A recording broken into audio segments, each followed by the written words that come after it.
आज बहुत देश की राजनीति में महत्वपूर्ण, देश के लोकतंत्र को कलंकित करने वाला काले अध्याय के राजनीतिक घटनाक्रम में आप सबको हमने यह आमंत्रित किया है। आप लोगों ने सर्वविदित है कि भारतीय राजनीति में पहला केस, पहली ऐसी घटना देश की आजादी के बाद जिसमें राज्यसभा का नामांकन निरस्त करना, ये देश में जो चर्चा का विषय है, आम जन के जनमानस में बैठी हुई भावना है कि इस देश में अब लोकतंत्र बचेगा या ऑटोक्रेसी की ओर देश जा रहा है, तानाशाही की ओर देश जा रहा है। उस घटना की एक महत्वपूर्ण घटना है, उस पूरा सोच और विचार की एक बहुत महत्वपूर्ण घटना है।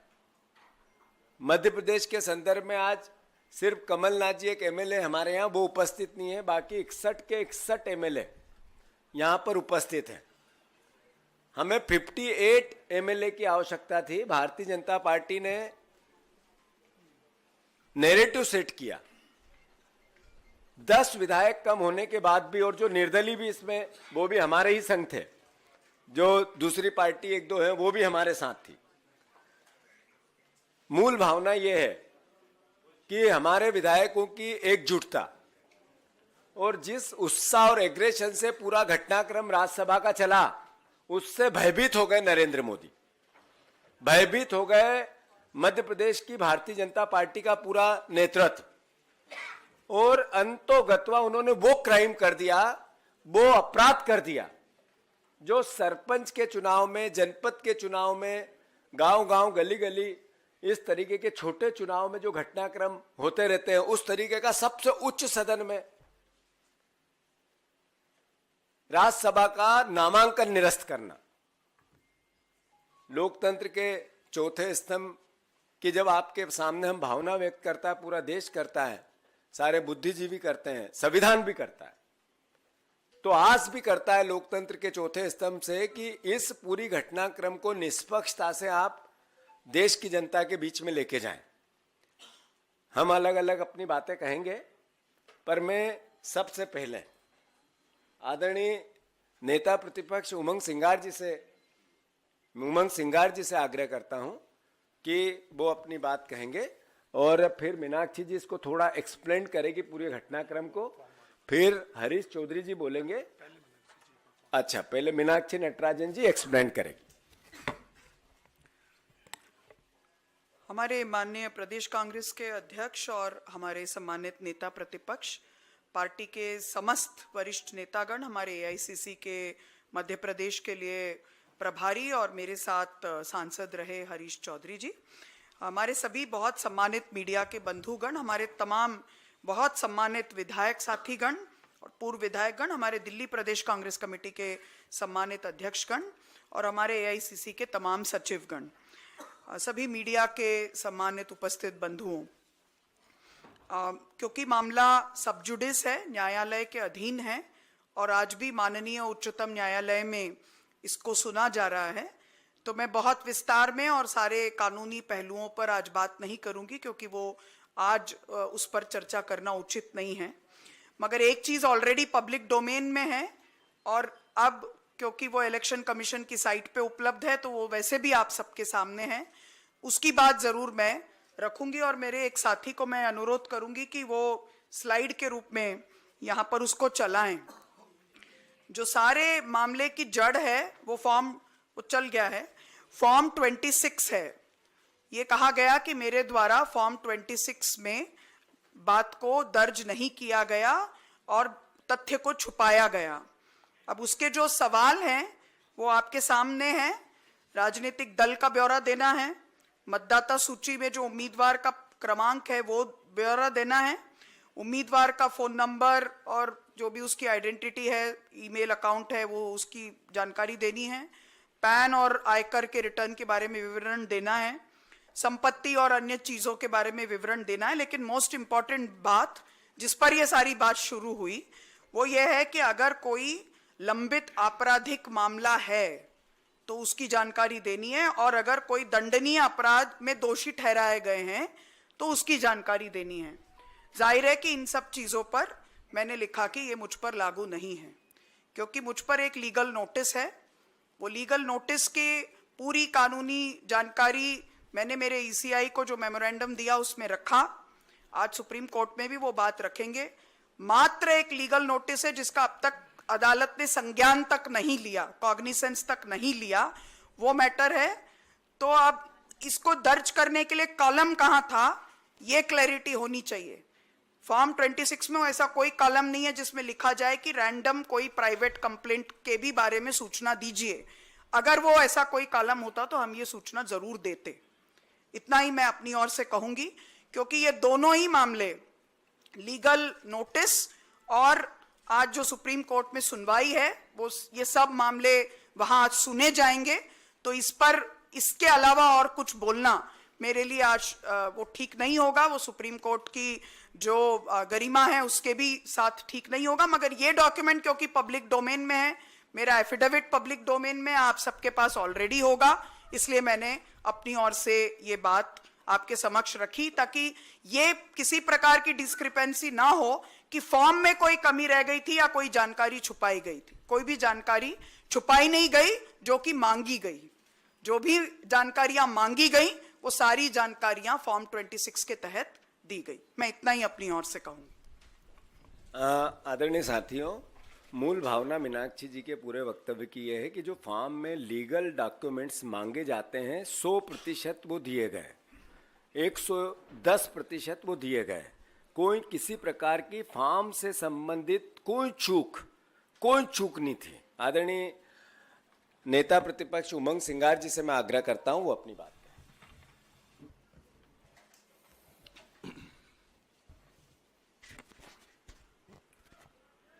सम्मानित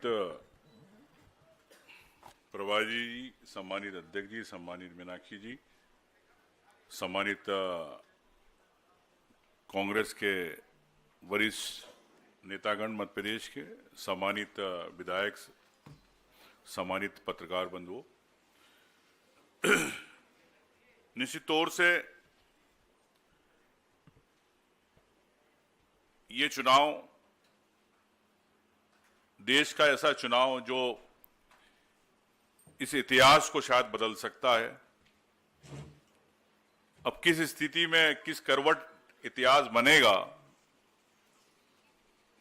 सुप्रीम कोर्ट के माननीय न्यायाधीश अब तय करेंगे। नजीर किस रूप में बनेगी, ये आने वाले समय में आपको कुछ घंटों के बाद स्थिति स्पष्ट होगी। लेकिन देश में इस प्रकार की जो स्थितियां हो रही है, उसके कारण देश एक ऑटोक्रेसी, इलेक्टोरल ऑटोक्रेसी की तरफ जा रहा है। स्वीडन की एक यूनिवर्सिटी है वीडेम, उस यूनिवर्सिटी ने 2026 की डेमोक्रेसी को एक रिपोर्ट प्रकाशित करी कि किस प्रकार से कई देश इलेक्टोरल ऑटोक्रेसी की तरफ जा रहे हैं। इसका मतलब सीधा है, ऐसा चुनावी सत्तावाद जो नाम के लिए सिर्फ एक विपक्ष रहे, नाम के लिए सिर्फ मीडिया रहे, सेंसरशिप वाला मीडिया रहे। जिस प्रकार से चाइना के अंदर अगर मीडिया को कोई खबर चलानी है तो सरकार के अनुसार चलती। कार्यपालिका केंद्रीकरण, विधायिका की सरकार पर कमजोर निगरानी, आम व्यक्ति की अभिव्यक्ति की स्वतंत्रता को रोकना, पत्रकारों का उत्पीड़न, और अब तो आप देश में देख रहे हैं कि जिस प्रकार कुणाल कामरा पे हुआ, एक हास्य कलाकार, एक कॉमेडियन पर किस प्रकार से घटना घटी। तो देश की एक पूरी देश की सिविल सोसाइटी हो, चाहे बुद्धिजीवी वर्ग हो, चाहे पत्रकार हो, चाहे वकील हो, चाहे प्रोफेसर हो, जो भी बुद्धिजीवी वर्ग हो, इस देश के लिए अब समय आ गया चिंतन और मनन का कि हम इस देश को उस तरफ ले जाना चाहते हैं जहां हम अपनी भावना नहीं रह सकते, अपनी अभिव्यक्ति नहीं रह सकते। साथियों, ये शुरुआत मध्य प्रदेश से हुई। मध्य प्रदेश के राज्यसभा मीनाक्षी जी का जो फॉर्म निरस्त किया गया, हम लोग वहीं थे। मैं प्रस्तावक था। जिस प्रकार से रिटर्निंग ऑफिसर की भूमिका थी, उस रिटर्निंग ऑफिसर ने कहा किसी को, जब उससे पूछा आपने ये गलती क्यों करी, तो उस रिटर्निंग ऑफिसर का उस हमारे साथी विधायक को जवाब था कि मुझे नौकरी करना है। अब सरकार तो इनकी रहेगी, भले मुझे मालूम है मैंने गलती करी है, लेकिन मुझे नौकरी करनी है और इनके साथ रहना है। तो ये उस रिटर्निंग ऑफिसर भी मानता है कि मैंने दबाव के अंदर गलती करी। लेकिन इस देश के अंदर चुनाव आयोग, जिसको पूरी ताकत शक्तियां हैं, लोकतंत्र की संवैधानिक शक्तियां हैं, कल उन्होंने सुप्रीम कोर्ट में कहा कि हमें जानकारी नहीं, याचिका नहीं मिली, जबकि हमारे कांग्रेस पार्टी का डेलीगेशन 2 दिन पहले उनसे मिल चुका था। उस डेलीगेशन में तनखा जी, जयराम रमेश जी, मनु संघवी जी, मीनाक्षी जी, वेणुगोपाल जी, कई नेता थे, धरने पे भी बैठे थे। दूसरे दिन बात हुई, लेकिन चुनाव आयोग सुप्रीम कोर्ट को गुमराह कर रहा है कि हमारे पास जानकारी नहीं है। साथियों, तो इससे स्पष्ट है कि किस प्रकार ये देश का लोकतंत्र को बचाने की जो संवैधानिक संस्था है, सबसे पहले चुनाव आयोग ही इस देश की लोकतांत्रिक व्यवस्था को खत्म करने के लिए गला घोटने का काम कर रहा है। और अगर इस देश के अंदर अगर चुनाव आयोग ही अगर इस लोकतंत्र की आत्मा का गला घोटेगा, तो देश के अंदर फिर हर व्यक्ति कैसे चुनाव जीतेगा।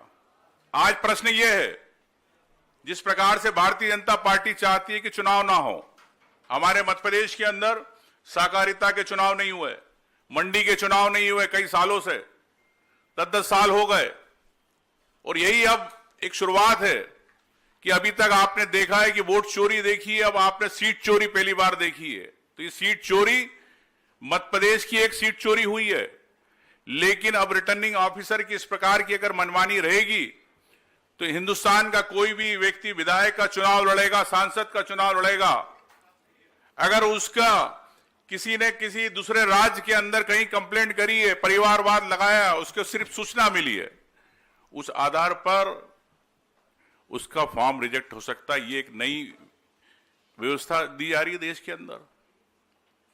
तो क्या हर विधायक, मतलब बीजेपी की रणनीति के तहत, स्क्रिप्ट के तहत ये शुरुआत है। अगर मैं मध्य प्रदेश का रहता हूं, गुजरात में कोई केस कहीं पे दर्ज हुआ और परिवारवाद लगा दिया कि इन्हें भी हमने सूचना दी थी, उस सूचना के आधार पे मेरा फॉर्म भी रिजेक्ट हो सकता।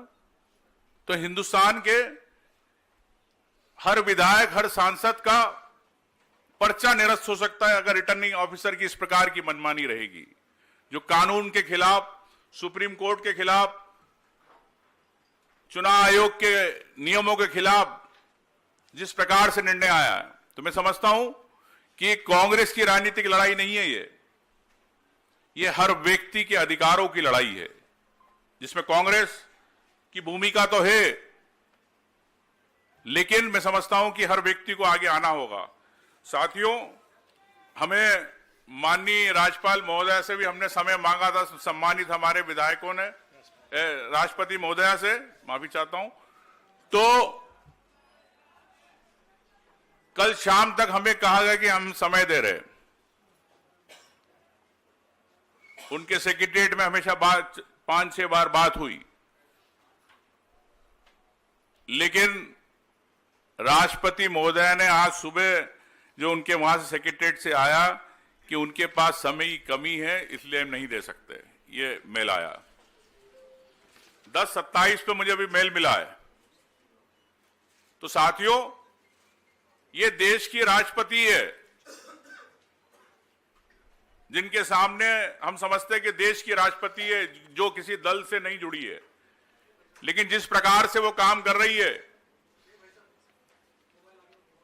तो निश्चित तौर से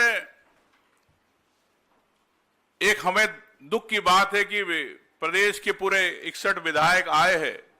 एक विधायक 3 लाख लोगों का जनप्रतिनिधि होता है, जनता का वोटर होता है। उनसे मिलने के लिए राष्ट्रपति महोदय के पास समय नहीं।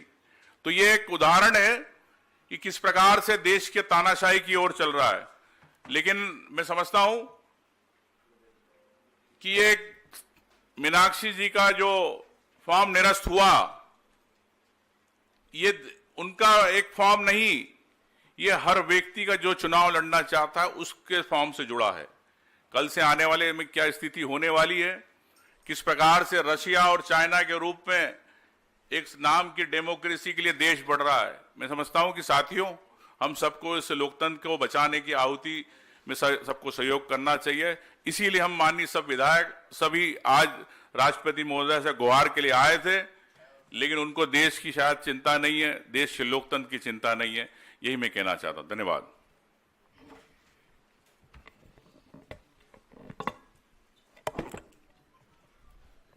आदरणीय साथियों, रिटर्निंग ऑफिसर का रवैया क्या था? आदरणीय उमंग जी ने, नेता प्रतिपक्ष जी ने आपको बताया, जब स्कूटनी चल रही थी तब वो अपना धर्म निभा रहे थे जिस परिवार से वो आते हैं। इनकी पृष्ठभूमि संघ की पृष्ठभूमि है रिटर्निंग ऑफिसर की। और इससे पहले राजेंद्र भारती जी के एक विधायक की जब सदस्यता ली थी तब भी इनकी पूरी भूमिका संदिग्ध थी।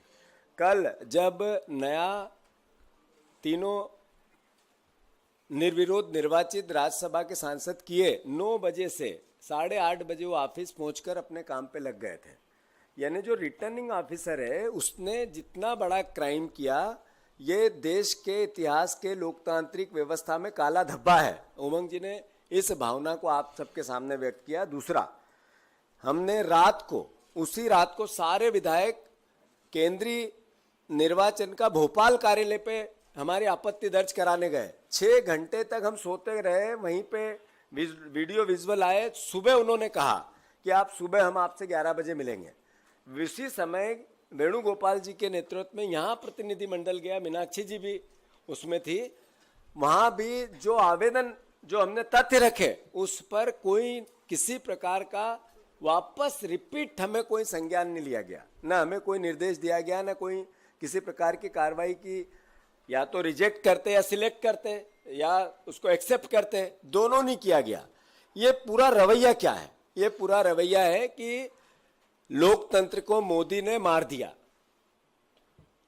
प्रजातंत्र को मोदी ने मार दिया एक तरह से। आदरणीय हरीश चौधरी जी हमारे बीच में है, वो पूरा घटनाक्रम आपको सिलसिलेवार बताएंगे। मैं आदरणीय हरीश चौधरी जी से आग्रह करता हूं अपनी बात।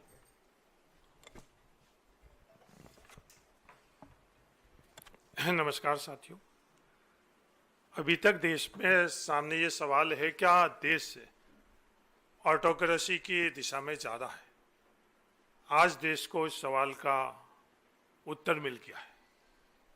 सफर कब कैसे शुरू हुआ, नारों में जरूर ये बातें पहले ही आ गई थी कि मोदी है तो मुमकिन है, पर क्या मुमकिन है वो देश से आज जान चुका है।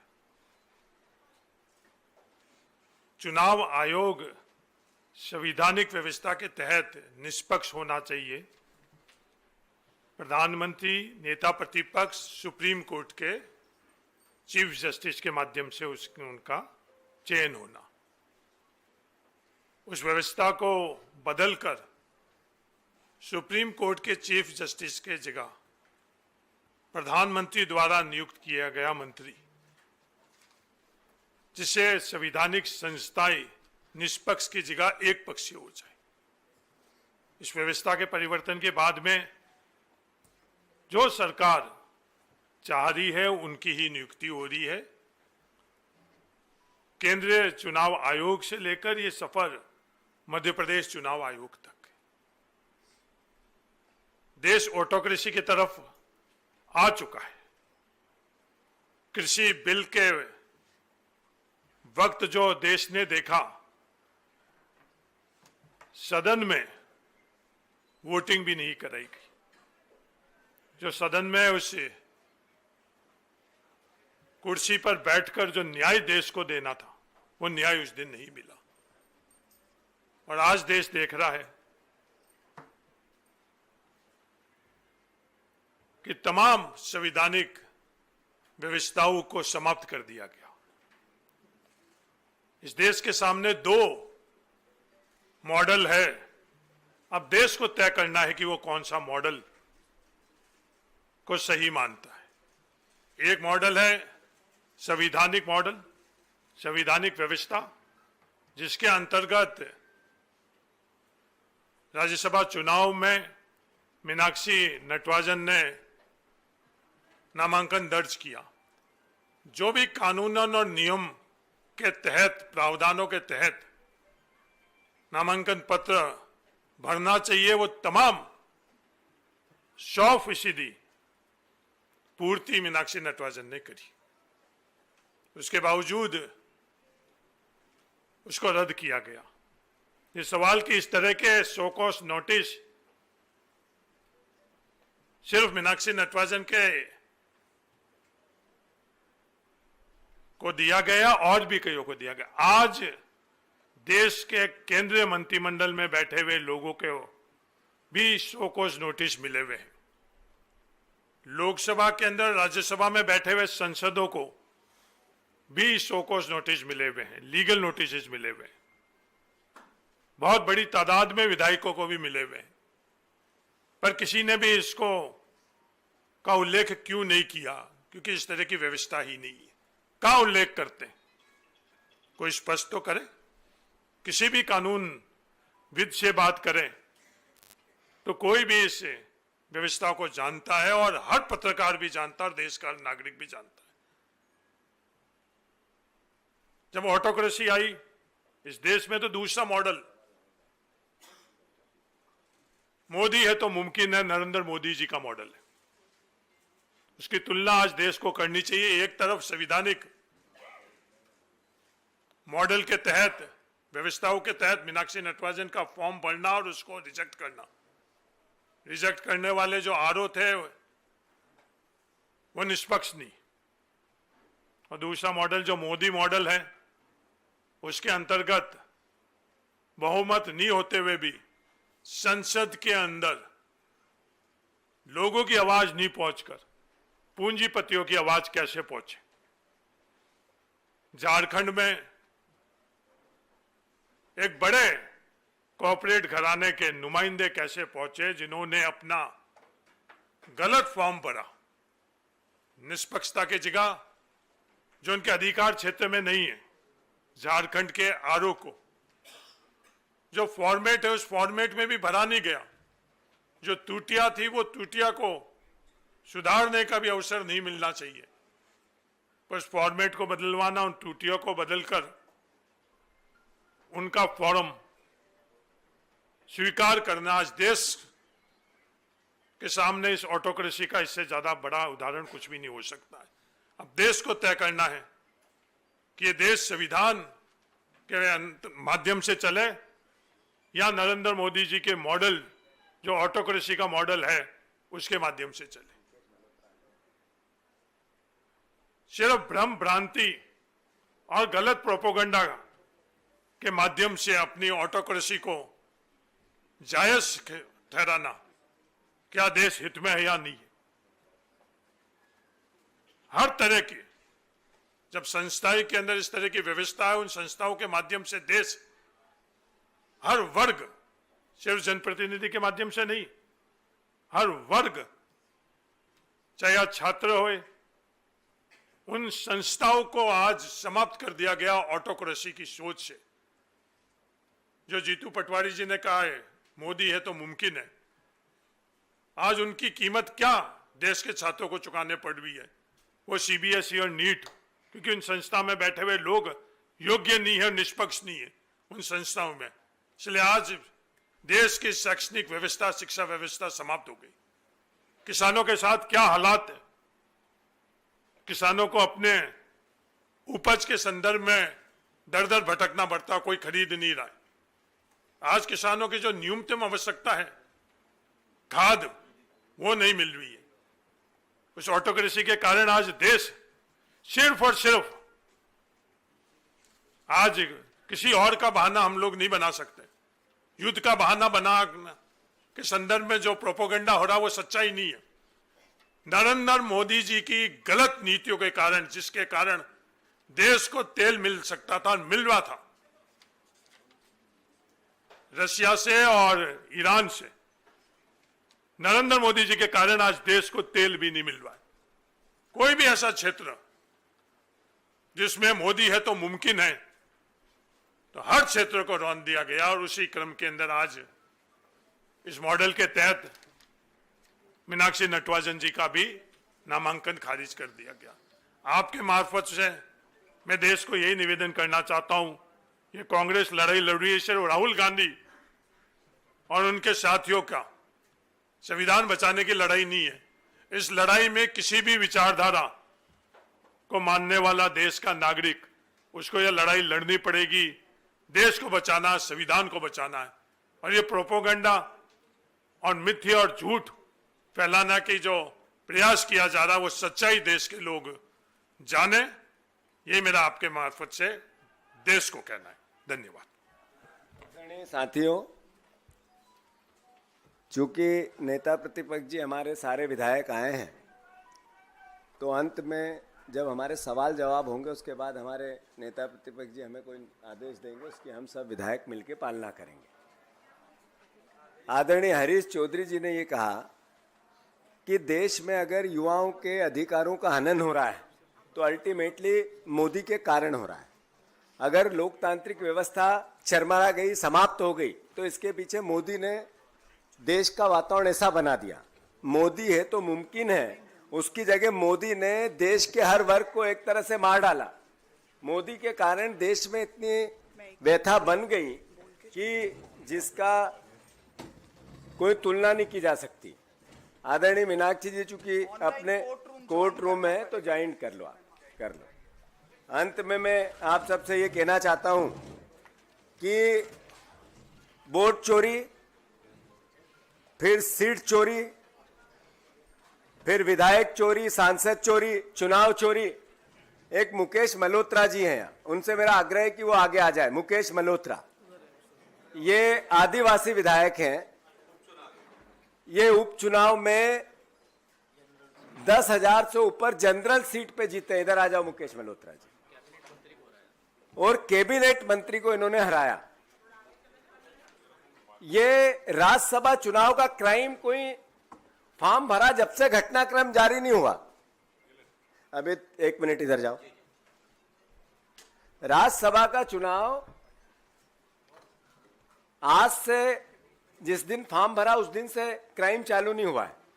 2 विधायकों को डिस्क्वालीफाई कर दिया। ये मैसेज क्या था? मुकेश मल्होत्रा 10,000 वोट से चुनाव जीते, इनको चुनाव हराया और इनकी जगह जो हारा उसको वापस सीट पे बिठाया। इस तरह का फैसला आया, आज तक हिस्ट्री में नहीं हुआ। हारे हुए व्यक्ति को चुनाव जिता देना, ये वोट नहीं दे राज्यसभा में, इसके लिए इनको हरा देना। एक और विधायक है, उनका आनंद फानन इसी तरीके से रात को 12 बजे डिस्क्वालीफाई करने के बाद ऑर्डर करना, कोर्ट दूसरी जगह जा ही नहीं पाए। राजेंद्र भारती जी, ये भारतीय जनता पार्टी नरेंद्र मोदी ने राज्यसभा के चुनाव का क्राइम निर्वाचन आयोग के द्वारा लगभग 6 महीने पहले चालू कर दिया था।